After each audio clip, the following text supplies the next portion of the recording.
forget to put your pictures off. Got that already.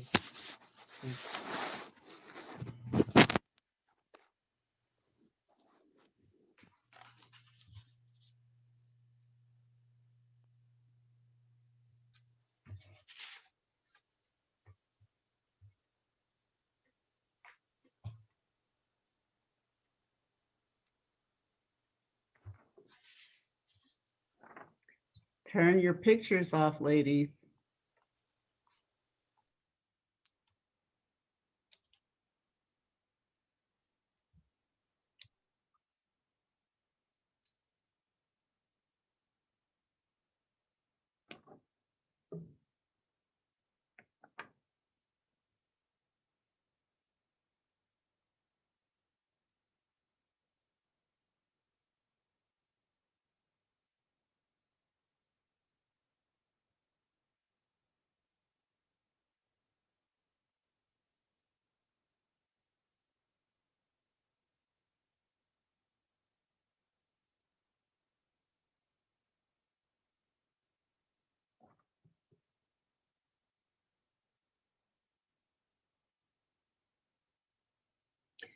Good evening. I'm Linda Wright Moore. Thanks for clicking through to Facebook Live on this cold and snowy night for a historic experience to kick off Black History Month 2021. In just a moment, you're going to meet Black Alice, the first Black woman whose birth was recorded in the city of Philadelphia. Alice was brought to life in the pages of the book, They Carried Us. We're going to have a conversation with the authors and take your questions too. But first, here is Black Alice.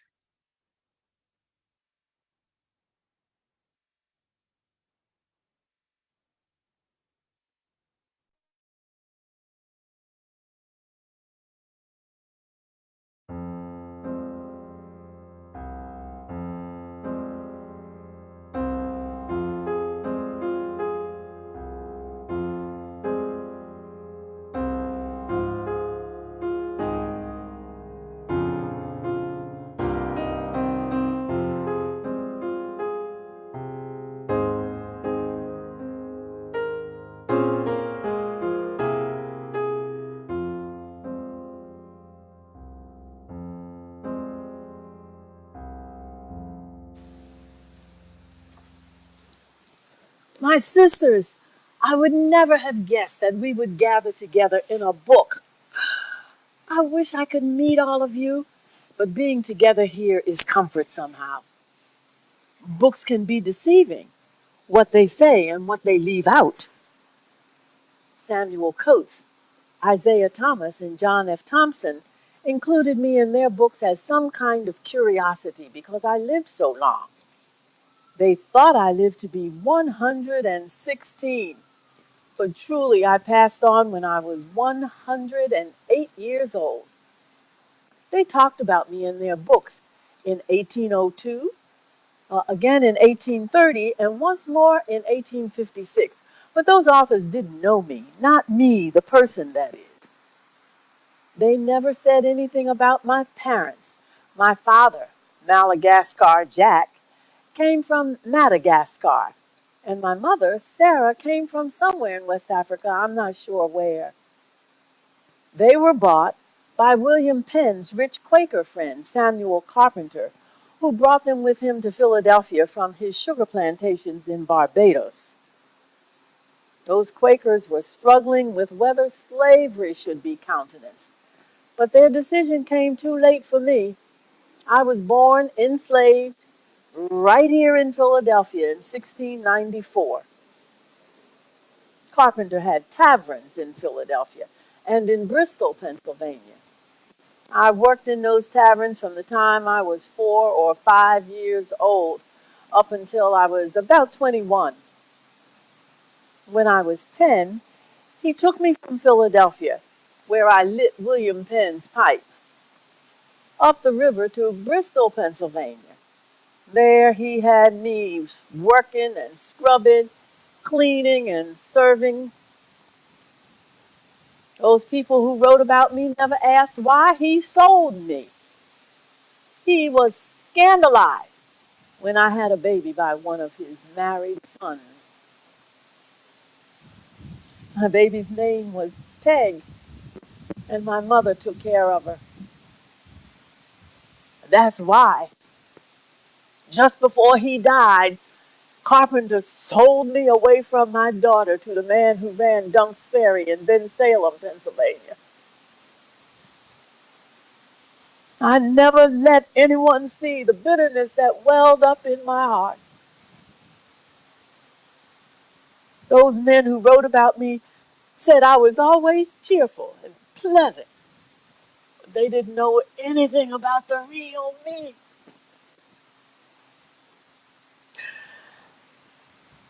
Ah, I took the knot of that anger, and eventually I ran the ferry on the Delaware River between Pennsylvania and New Jersey. I rowed, I ran the cruise, I kept track of where the sandbars were in the river. I recruited the passengers, I took care of the equipment, collected the payments, gave out the receipts, and made the repairs. I could not read nor write, but I ran it like it was my business, even though it couldn't ever be mine. After I couldn't work the ferry anymore, they sold me to two or three more people. I was old by then, but I was good at fishing, so I kept on working by selling what I caught on the river. They said I was friends with the wife of one of the people who bought me. She was all right, I guess, but it was more like we were stuck together in the same cell. What could we do but be civil to each other in that cramped up space, our spirits rubbing up against each other at every turn?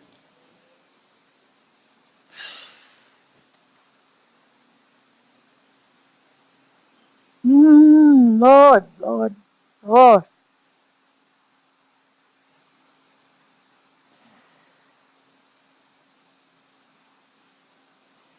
There, there are things I need to say about what we've all been carrying. We mustn't be sad about the opportunities we might have missed. What folks in Philadelphia and the whole country thought they were doing to us, they did to the country, to the whole country. They deprived everybody of a lot of brilliance, a lot of pluck, a lot of beauty and knowledge and skill, and who knows what else. And we kept carrying on just the same.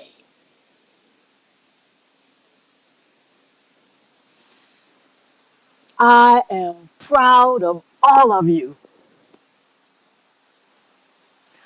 I never thought my sisters would figure out ways to build thriving communities and keep them together. It makes me smile when I see you've climbed to the top of the business and civic life of the city. I like to think that the business I ran was just a tiny gleam in the eye compared to what you've done. You, you helped free our minds through education, our bodies through protest, and our spirits through the abiding faith that our Creator did not leave us here to wither. You communicated through the printed word. You knew our bodies needed care, and you provided it. You reached out to wrangle justice from this government, and you shouted our joy.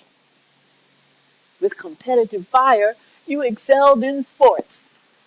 You used pens and brushes, your voices, instruments, and even your swaying bodies to build monuments to our humanity, to what others couldn't or wouldn't see. And you did all this while picking your way through traps and obstacles laid down by men and women. And now, here we are together. I am Black Alice, or some called me Alice of Dunk's Ferry. I am the first black woman born of African parents in Philadelphia, whom history records. And I am proud, proud to be your sister.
Good evening, everyone. You just met Black Alice, and now we're going to find out how she came to be. Um, I'd like to introduce our panel. Alina Baker Rogers, co-author of They Carried Us with Fasaha Trailer, and Sunny Green Tolbert, who brought Black Alice to life quite beautifully. So for all of you, how did you discover and bring forth Black Alice? Well, I could start. I could say that it was really a revelation. It was a revelation because I was really shocked at how much information did not exist about Black Alice.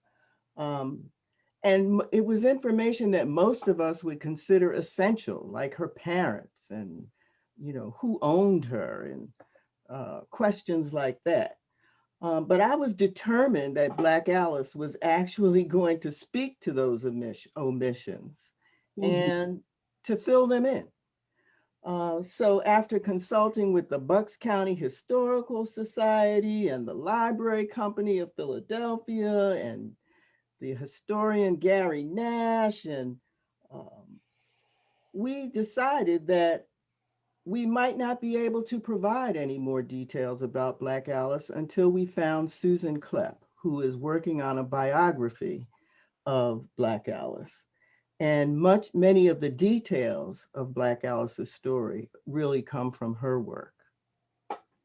So her story, Sunny, as told, is about, it sort of captures what I think we call the two-ness in Black life.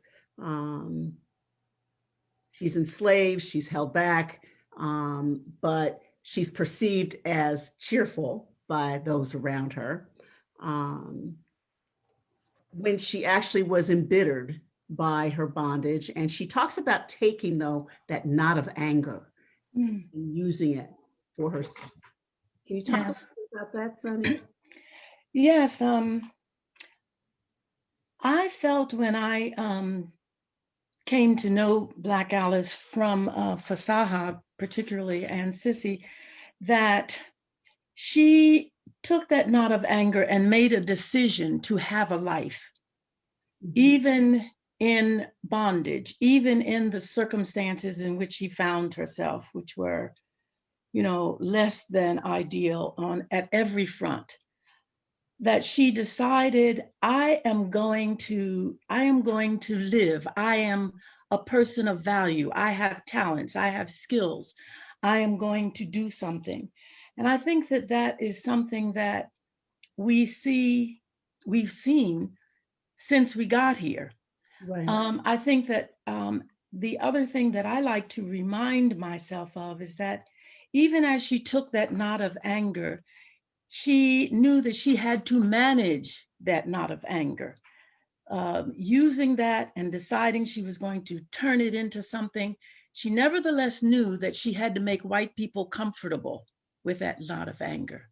And so she said, I am pleasant, I am cheerful in the face of my daily life, because I cannot just let all of that pain out. I will therefore undermine my attempts to have a life. And I think that that is real for us and has been since Alice. In the monologue, Black Alice seems to be like, she really seems to be speaking to contemporary Black women. And I wonder if, and this is for all of you, if she woke up and she's, here it is 2021, and she looked and she saw Kamala Harris, a heartbeat away from the presidency of the United States, how might she react? I'll jump in with that one and say that that's is a very interesting question.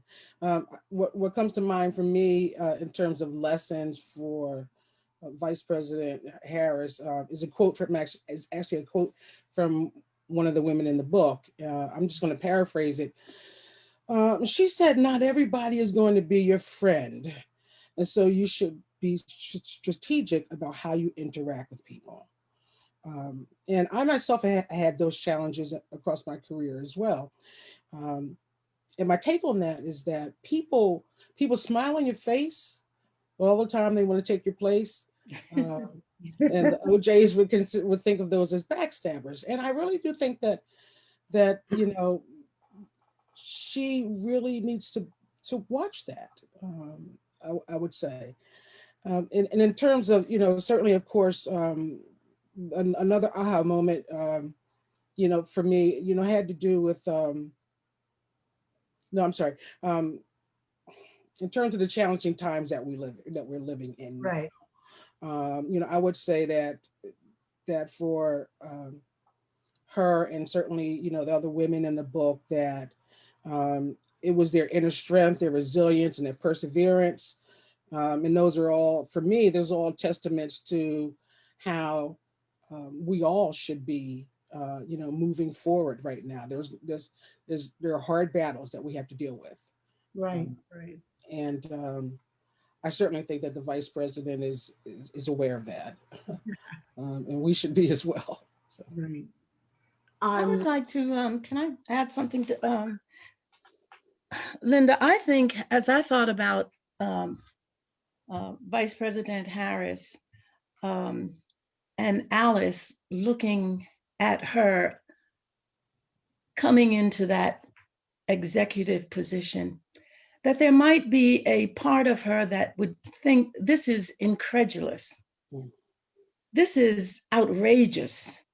This is ridiculous that it has taken 3 centuries, more than 3 centuries. And we are now in 2021 affirming and seeing a woman of African descent in this position. I mean, she must think, why? I knew in the early 1700s that we could make a way out of no way, that we could do things, that we were talented. I ran the ferry, for example. No one thought probably that I could do that. And here we are, all of this time later, now, being able to acknowledge this. It's incomprehensible at one level. And then at the other level, I think that she is rejoicing and excited and, wanting to say, yes, you go girl, and still we rise and all of that. Nevertheless, I think it must be a kind of two-ness to this, a mixed joy that she would bring to this news about Vice President Harris. I thought that Black Alice would actually, honestly, I thought that she would first shed tears of jubilation, Mm-hmm. and then take to the streets with songs of hallelujah. Yes. No, I'm thinking about there's so many videos circulating these days, but there's one that came by, I think yesterday, that talked about, golly, the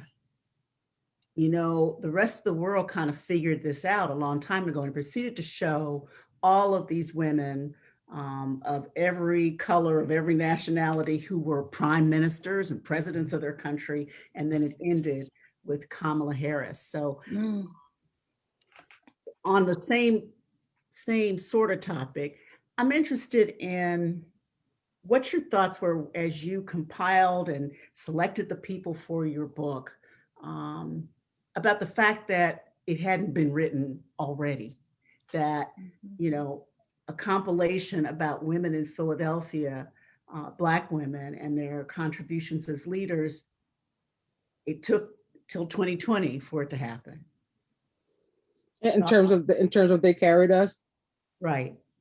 you know, they carried us. For me, and obviously, certainly for Saha, it really was about setting the record straight. Um, and what I mean by that is that it was really important for us, and we still see it as important to, unveil, these hidden figures in their stories. These women are incredibly accomplished, and that's both the forerunners who are in the book and the contemporary women such as yourself, in the book, who a lot of people just don't know. So we thought that was important to do. And the other reason is that, and by doing that, by setting that record straight, it was also an opportunity for us to honor those women, to honor you and the work that you've done over the years, Linda, and your contributions, and the contributions of the 94 other women who we profile in the book, who we profiled in the book. It's another woman who's in the book, Queen Mother Falaka Fatah. She, when Fasaha was interviewing her, one of the things that Falaka Fatah said was an important thing, was that if we had not done this work, nobody would have. Mm. Right, right. And I'm thinking too about something else that Black Alice said about books being deceiving and what they can leave in and leave out. And I'm assuming that as you did your research, especially about the more historical folks about whom maybe something was written, and when you talk to people, you sometimes found those nuggets of insight, shall we say, that wouldn't have been printed in other things that were written about them. Is that right? Oh, absolutely. There was something, there was aha stuff in every story, in every single story. And, I think often about, um, it's even some of the things that that we were not able to include in the book. I think about Sonia Sanchez's discussion of the burden of beauty, for example, Mhm. um, or um, the Virginia Alexander and her work in public health, especially given the public health crisis we're in right now. Yes. Um, there were so many of the things that, both for forerunners and for contemporary women, um, you know, they had things to say back then that we really need to be paying attention to right now, and that we can still say right now. So there are plenty of aha moments in all of the stories. I just want to remind anyone who's listening, if you have a question about the video or about the book, you can put it into the chat function, and we will try to get to those, try to get to answer your questions. Um, Let me just add something before we move on. This notion of aha, um, what Fasaha just was said was basically that, issues and problems and situations that were, occurring in the 17th, 18th, 19th century, some of those things really, like, I just want to emphasize that some of those things, are still prevalent today. And that's a struggle and that's a challenge. And I think in particular, one pattern that we saw was about the relegation of Black women. And I'd always heard this over the course of my life. There's white women, Black men, I mean, white men, uh, Black men, white women, and then Black women. Uh, we saw that through the lens of racism, we saw it through the lens of sexism, and the assignment of gender roles. And that, again, we know that those things still happen. So aha, but yeah, I can't believe we're still sort of dealing with some of these things as well. Oh, and one of the things that I think is really fascinating about Black Alice is when you think about her running a ferry. Mm, I mean, It's you amazing. know, in the Mhm. early 1800s, I mean, that, late 1700s, that's really amazing. I mean, she must have had quite some gumption to be able to say, I can do this Mhm. and I'm gonna do this. And yes, I'm gonna be the boss. I'm gonna tell you how to do this, how to run this, run this thing. And I just, I think that that's an amazing um, piece of history that really should be much more well known. Right. I mean, I think that the beauty of telling um, stories, telling the detail of the lives of people, is that you see, and especially for young folks who think that they're coming down the road for the first time and ain't nobody been there before them, Mhm. that indeed there have been people before them who have confronted obstacles and resistance to their presence um, in ways that are very similar to what they may be confronting, if Mhm. not more intense. I keep what's one of the things that's spooling my mind is something that I read today, and a lot of you probably have front page of the Inquirer story about what had gone on with this vaccine distribution, and there's a young student from Drexel who put up this supposed Philly fights really COVID fighting. Yeah. organization. Right. And what was so stunning, and of course it's fallen apart because of some things they did that were questionable in terms of their nonprofit versus profit status. But what really it just blows me out is that this young man who was, he had hustle, an entrepreneurial spirit, but he had no, no experience or credentials in health. And the city handed over to him the job of vaccinating on a large scale everybody here, whereas the Black Doctors COVID Consortium, Yes. run Yes. by a bunch of Black women who and men with long experience and MDs behind their name, while they got a few vaccine, they didn't get anything like this. How can that be? Yeah. Yeah. That was not has not been lost on me. I mean, you have, Dr. Ayla Stanford, who is also when they carried us. Yeah. Her credentials are just incredible, and so you stack her against, this 22-year-old white guy. It's Well, yeah. it's the kind of story that helps us to see where the fault lines are, as are the stories that are coming out that are saying that vaccinations are not being given widely to Black folks, but then they come along with the distrust of the medical Mhm. system. And, so it's kind of a tug of war there. But the bottom line is that we're kind of left behind.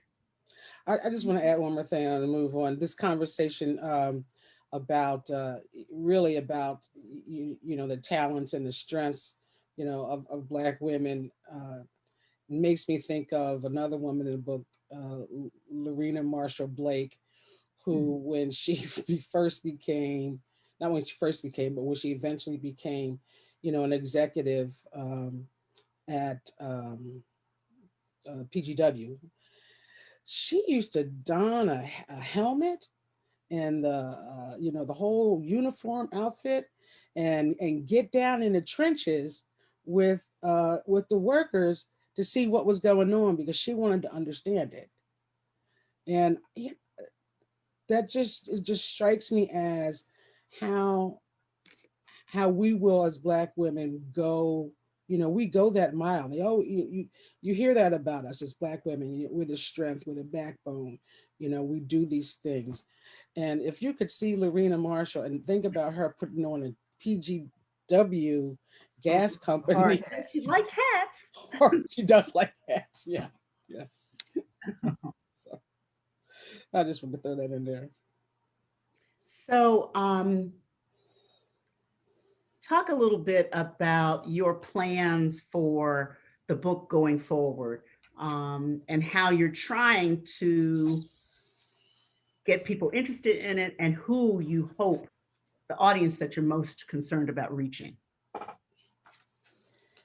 Well, Uh, I think that um, we want, we really do want young people in this region to know these women. mhm. We want people to know these women. And so we have been working with both the school district as an entity, and also with Teach for America, and really anybody who says that they are interested in putting this information in front of young people. We are only too happy to do that, because we really think that this is so important for them to come up knowing, so that they don't have to go digging the way that we had to go digging. Right. Right. So Right, right.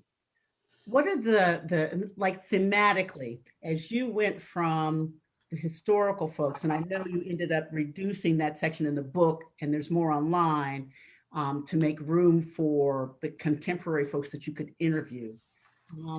What were the themes and threads of what tied them all together? What were the commonalities across their experiences, if any? Hmm. This is the forerunners that you're referring to. Well, I'm talking not necessarily the ones who were the forerunners of the older people, yeah. historic. Right, right. No, I'm thinking more about the contemporary ones, because there's quite a, a line over a lot of years, Yes. Sure, sure. similarities in the stories that they told, even though their pursuits were very varied. There were a lot of similarities in the stories. One very important similarity was about family support, family and community support. Mhm. Having people who were incredibly concerned about their futures, and who guided them. That was significant. And certainly the presence of Black women, took loomed large, in all of those, with all of those women. Um, so for me, that was a big thing. The other was that even for even for the women who um, did not initially um, think of college or university, or um, they all understood, you all understood that in order to really figure out how to do the work that you wanted to do, that Mhm. you were and how to make the impact that you wanted to make, that you were going to have to get some kind of training or education. And that might have looked different, but people were committed to doing that. Would that Would you agree with that, Fasad? Oh yeah, absolutely. Yeah, Um, yeah, yeah. you know, certainly a huge thing was these women were, you know, some of the first to accomplish something in their field. You know, the work that they did in their field, founding organizations and, you know, businesses and programs, and becoming, you know, journalists, um, you know, breaking the mold in that way. So, So I've got a question here, and I'm going to work my way through this and see if I'm not sure I quite get it. It's from Victor Jackson, who asked about the dangers of representation. Are there stories of women who could speak to the differences between being a Black woman and working for the liberation of Black women? Ways of thinking beyond Blackness as a monolith and working to bring people into freedom. I'm not sure I get that one. Well, let me take a shot at that. I think that, one of the things that you would find in this book is that there are so many different ways to be Black. mm, I mean, I don't, you would definitely find that out from all of the Mhm. people in this book. I mean, there are women from different classes. There are, everybody from, I sort of think of, Sadie T.M. Alexander as, say, as close to Black royalty as you're likely to get, Yes. given her whole family background. Um, but, you know, all the way to people who took a trip with their mother on public transportation to find a bedroom, a pink bedroom like she had never seen before. I mean, so the class differences in this book are really, there are many class differences yeah. in this book. Um, and I think that there are all, the different sort of sectors that these women were working in. Some people were definitely movement people. Some people were really focused on, trying to, make institutions respond to Black people. Um, there were just many different kinds of women in this book. And that was actually one of the really fascinating things about putting it together, that the women were all so different. Okay, here's another question. Um, Mike Idris asked about the connection of Black Alice to historic Philadelphia, and that might also point to what are the stories that should be included in the heritage tourism of Philadelphia. What stories are missing of Black women from the whole historic sweep of Philadelphia's heritage? That's a Okay, I'm sorry. I have to bogart and get on my soapbox I know you are. I'm out of your way. and say that Black Alice really deserves, I think, recognition from the city of Philadelphia. And not just, one of the things that we did not put in her story was the thing about her riding a horse to Christ Church when she was, when she went to church, which she did go to church every Sunday. But the idea of Black Alice is so important. And the fact that she was here from the very beginning is, is something that I think that Philadelphia uh, arts and culture people, heritage people really need to reach out and figure out how to give recognition to Mhm. people like Black Alice. And there were many others as well. Hmm. Hmm. Hmm. And And I want to add murals too. yes, You know, we don't have that in the city of Philadelphia, and um, you know, there's so many. We should have that in the city of Philadelphia. Murals that, you know, are dedicated, that are the images of, these incredible women, and I want to say particularly, but not exclusively, but particularly, these early forerunners. Talk about setting the foundation, building the foundation. They really did that for us in the city of Philadelphia. Well, certainly. Why do you think you could get on the bus? You can, as a Black person, you can get on the bus and you can work, for SEPTA or whatever, because of early Black women. Right, right. It strikes me too that we, especially now, because of the political divisiveness and the upheavals, most recently, what happened in the Capitol, that it's becoming clearer, the not just the importance, but the power of these stories that bring truths that have been purposely pushed aside Mhm.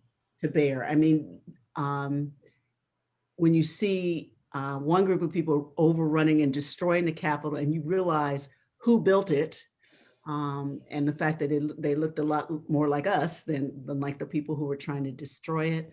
And also this whole thing that's been going on with the statues. Mm-hmm. Um, it is pretty stunning to me that the Rizzo statue has been taken down and various ones all over the country, but it all speaks to, I think, the great importance and depth of importance of history, of the stories we tell ourselves about who we are and how things happened. Mm-hmm. Mm-hmm. And I think that the women in the book, a lot of the women in the book, um, are part of that untold silence piece of the American story. Yeah. Yeah. Another question. Whoops, wait a minute. Oh, the availability of the book at local bookstores, Uncle Bobby's, Harriet's, etc., Black bookstores. And that question's from Anne Marie Doley. Yeah, call them up. They'll get the book for you. Okay. Absolutely. Uh, yeah, otherwise, we're on Amazon. But the I spoke with someone the other day who was able to get the book through her independent bookstore in Seattle, Washington. I'm like, okay, Right. yeah, call them up. They'll get the book for you.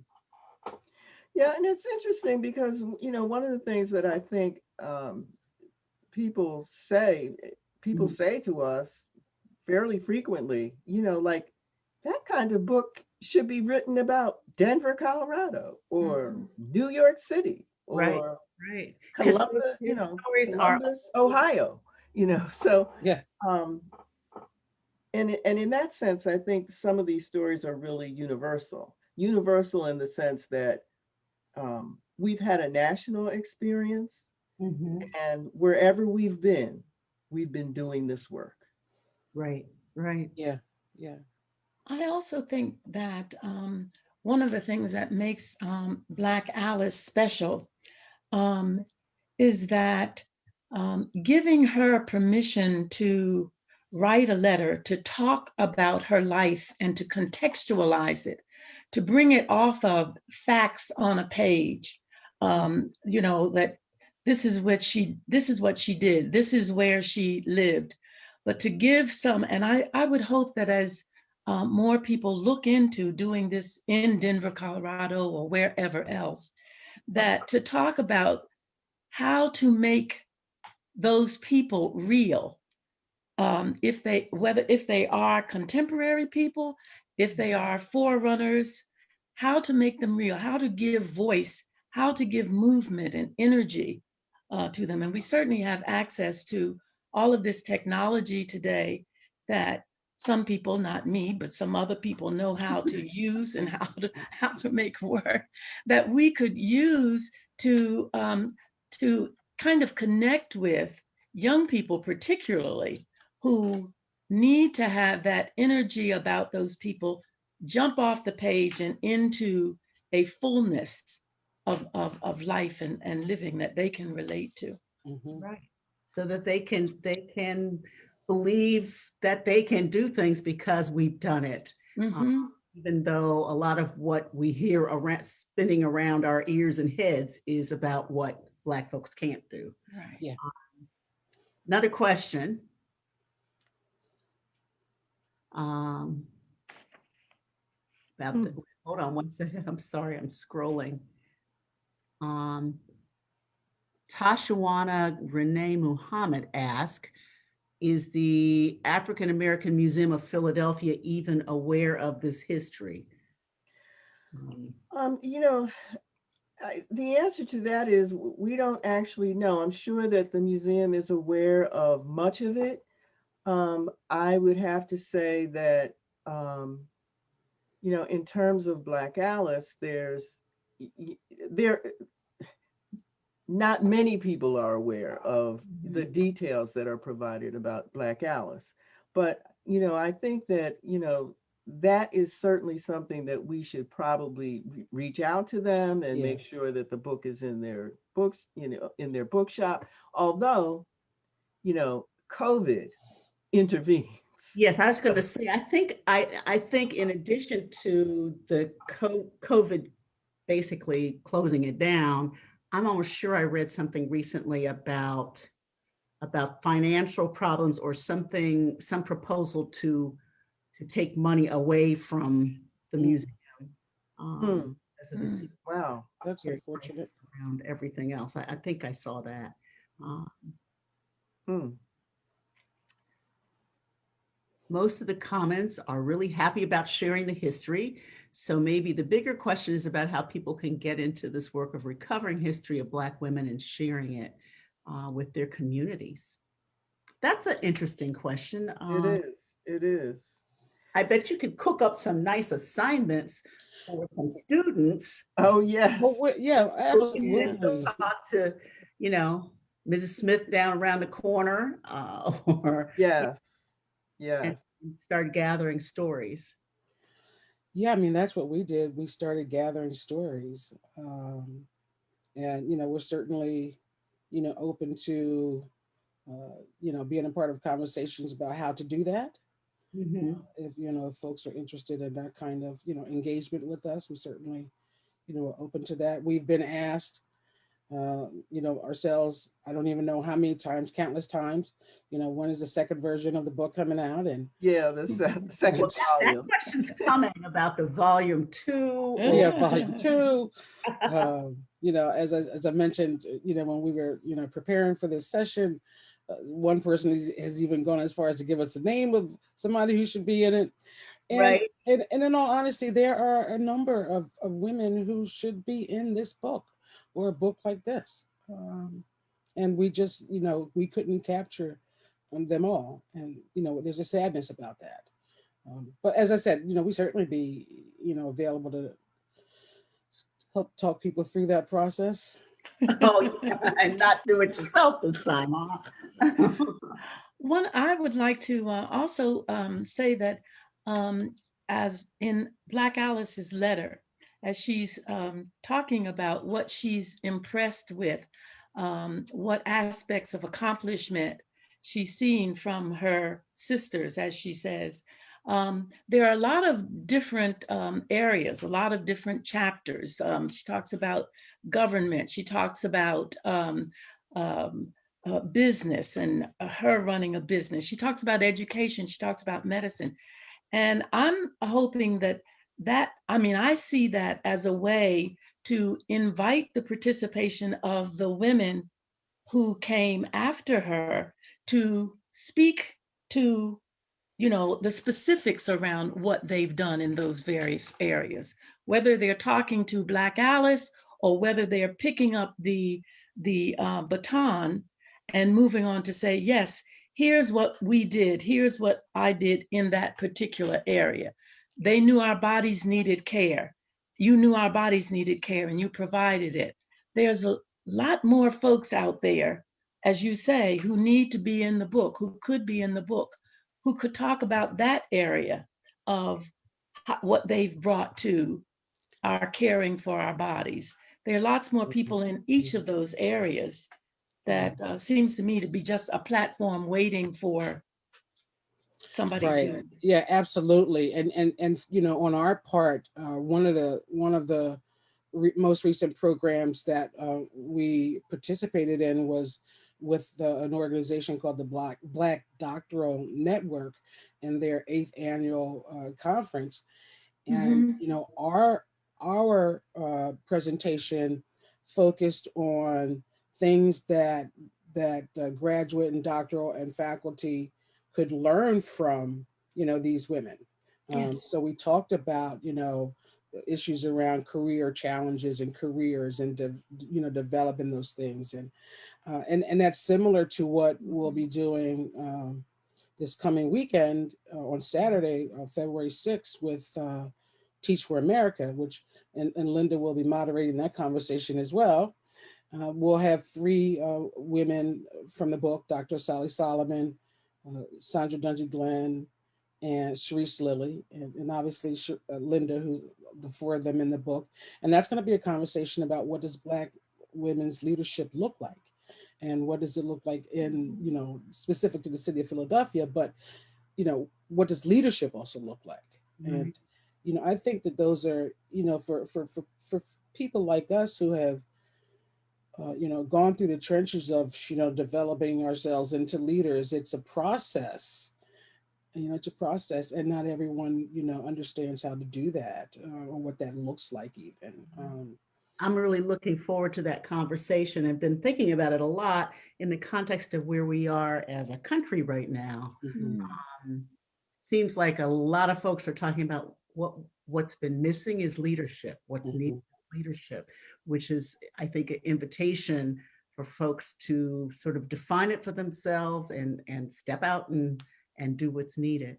Yeah. Um, I what, just want to say that if anyone is interested in you know, attending that event on Saturday, that the link for it to register should be in the chat, or it can be placed in the chat before we all disappear. You'd have to register. Um, right. And it's on Saturday from 11 to 12:30. yeah. And I'll also mention that both this program and that one will be recorded and posted on Facebook in a week or so. It's just about time to wrap up, but I have one more question here from Farida Taylor. She wants to know, how can people begin to archive their own history? How can they build their own archives? What can folks do? And I think that's a great question. Great question. That's a great Have question. at it. What would you say as you went about doing this research and Mm. talking to people and digging through library files?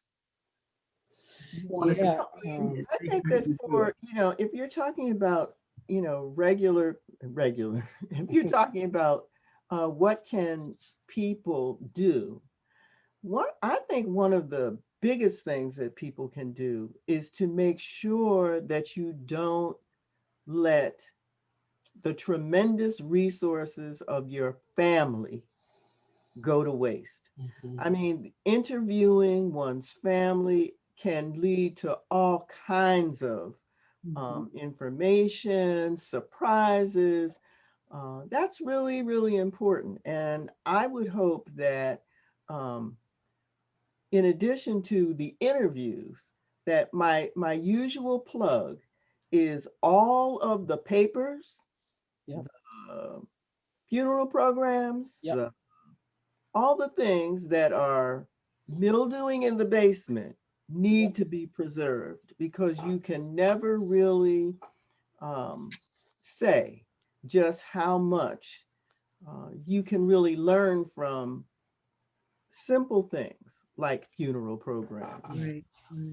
Right. Uh, This is just one file for one side of my family, my maternal side of the family, that I'm working on, and I have another file for my paternal side of the family. As you see, they're right here at arm's reach, and that's because I'm, you know, it's a process that I'm currently working on, and it's Mhm. pulling together papers. It's, you know, it's pulling together photographs.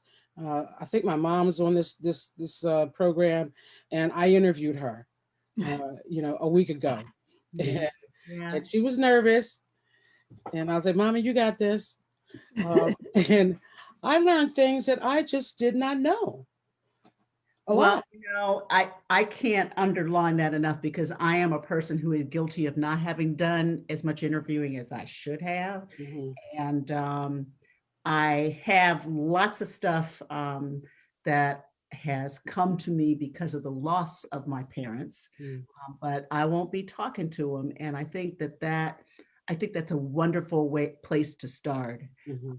because you really you just don't know what you're missing and what they aren't saying to you just in passing that you might find out if you spend some time really asking questions, Yeah. Mhm. really asking those questions. So any closing thoughts? We've got a couple minutes more and then we will wrap up. No closing thoughts. Let me see. There's any more questions in the chat? Okay, so let's just reiterate again that we've got another event coming on Saturday. That's with Teach for America. That's partially to help spread this into classrooms and get people who are young teachers in that program interested in the book and interested generally in the importance of history. That'll be Saturday from 11 to 12:30, and the link for it will be put in the chat here. Is that right? I think our tech guy said Oh, he it's in says the it's chat. It's he already. says He it's said in it's in in the the chat. Yeah. Yeah. We also have a couple of bookstore discussions coming up. Okay. One is in Doylestown. But let me say this. Let me say this. We have an events page on our website, Okay. and that information will be put on there. And the other thing is that if anybody wants to reach out to us about an event, I'm going to put our email address in the chat. It's contact at theycarriedus.org. Okay. And Did I spell that correctly? what's the Uh, website? in the website. Okay, Very so easy. They here's carried us. yeah, .org. yeah, Theycarriedus.org. yeah, Right. and I'll put that in the chat as well. Okay. Sounds wonderful. Um, I really quite enjoyed this. It's making me just regret all the interviews I didn't do, calling myself a reporter. But I'm glad that you did the things that you did so that we've got a wonderful resource and a wonderful book. Um, I want to thank everybody who's been with us for joining us, and we hope you enjoyed our talk and meeting Black Alice. Thanks also to the Paul Robeson House and Museum for co-sponsoring this evening and loaning us Christopher Rogers, who's our technical director and is not related to Alina, right? Right. We know. Anyway, everybody stay warm, stay well, and please join us again on Saturday for our Teach for America event and panel. Have a good evening.